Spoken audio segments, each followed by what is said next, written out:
we'll talk about one of the most interesting emperors of the Roman Empire, one of the most magnificent empires in history. A transgender Roman emperor, Elagabalus delighted in being called Hierocles' mistress, wife, and queen. The emperor reportedly wore makeup and wigs, preferred to be called a lady and not a lord, and supposedly offered vast sums to any physician who could provide him with a vagina. For this reason, the emperor is seen by some writers as an early transgender figure and one of the first on record as seeking sex reassignment surgery. Elagabalus prostituted himself in taverns and brothels.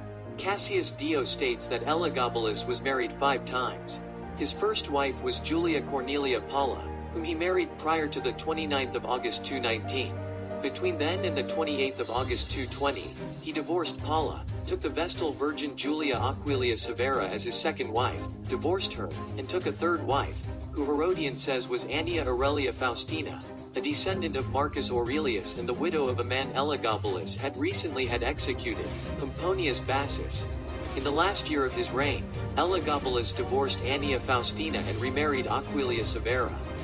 Elagabalus was Roman emperor from 218 to 222, while he was still a teenager. His short reign was conspicuous for sex scandals and religious controversy.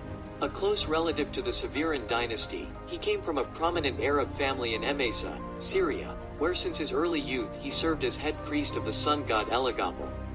After the death of his cousin the emperor Caracalla, Elagabalus was raised to the principate at 14 years of age in an army revolt instigated by his grandmother Julia Maesa against Caracalla's short-lived successor, Macrinus. As a private citizen, he was probably named Varius Avitus Bassianus. Upon becoming emperor he took the name Marcus Aurelius Antoninus, and only posthumously became known by the Latinized name of his god.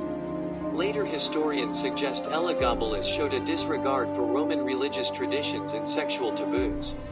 He replaced the traditional head of the Roman pantheon, Jupiter, with the deity Elagabal, of whom he had been high priest.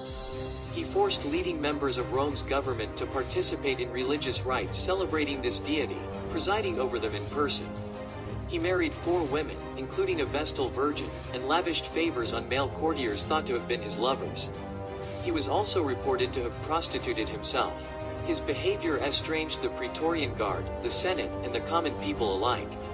Amidst growing opposition, at just 18 years of age he was assassinated and replaced by his cousin Severus Alexander in March 222.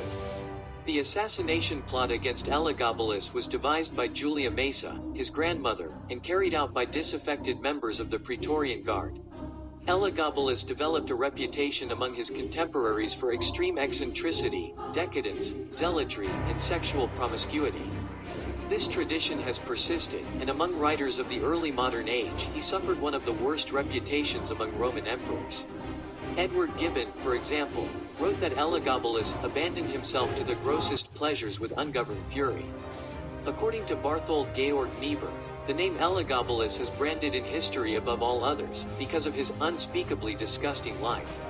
An example of a modern historian's assessment is Adrian Goldsworthy's Elagabalus was not a tyrant, but he was an incompetent, probably the least able emperor Rome had ever had. Despite near universal condemnation of his reign, some scholars write warmly about him, including 6th century Roman chronicler John Malalas, and Warwick Ball, a modern historian who described him as innovative and a tragic enigma lost behind centuries of prejudice. Elagabalus was born in 203 or 204, to Sextus Varius Marcellus and Julia Soaemias Bassiana, who had probably married around the year 200. Elagabalus's full birth name was probably Varius Avitus Bassianus, the last name being apparently a cognomen of the Emesene dynasty. Marcellus was an equestrian, later elevated to a senatorial position. Julia Soaemias was a cousin of the emperor Caracalla, and there were rumors that Elagabalus was Caracalla's child. Marcellus's tombstone attests that Elagabalus had at least one brother, about whom nothing is known. Elagabalus's grandmother, Julia Maesa, was the widow of the consul Julius Avitus Alexianus, the sister of Julia Domna, and the sister-in-law of the emperor Septimius Severus. Other relatives included Elagabalus's aunt Julia Avita Mamaea and uncle Marcus Julius Gessius Marcianus and their son Severus Alexander. Elagabalus's family held hereditary rights to the priesthood of the sun god Elagabal, of whom Elagabalus was the high priest at Emesa, actually in modern Homs in Roman Syria, as part of the Arab Emesene dynasty. The deity's Latin name, Elagabalus, is a Latinized version of the Arabic Ila al-Jabal, from Ila, God, and Jabal, mountain, meaning God of the mountain, the Emesene manifestation of Baal initially venerated at Emesa. The deity's cult spread to other parts of the Roman Empire in the 2nd century. A dedication has been found as far away as Wording, near the Roman lines. The god was later imported to Rome and assimilated with the sun god known as Sol Indiges in the era of the Roman Republic and as Sol Invictus during the late 3rd century. In Greek, the sun god is Helios, hence Elagabal was later known as Heliagabalus, a hybrid of Helios and Elagabalus.